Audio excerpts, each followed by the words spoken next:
Hi friends, welcome to my channel Tech Getter. Today in this video, we will learn how you can increase the speed of your Google Chrome and its download speed. It is easy to speed it up. First of all, you have to open Google Chrome on your PC. After opening Google Chrome, you will type in the search bar here Chrome : / and then you have to type flags here. After typing this, you have to press enter.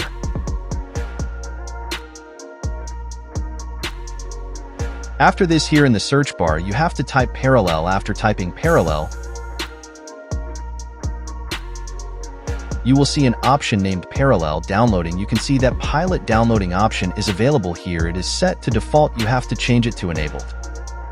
After changing to enable it, you have to relaunch it. After launching it, you open Chrome again and go to the three-dot menu button on the right side of your Chrome.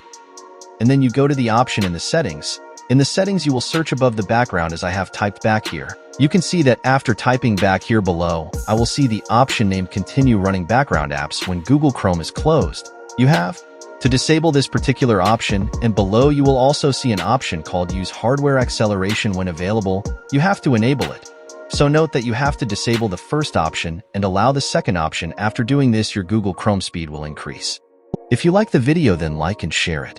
If you're new to the channel, then subscribe because we keep bringing such videos for you. Have a nice day.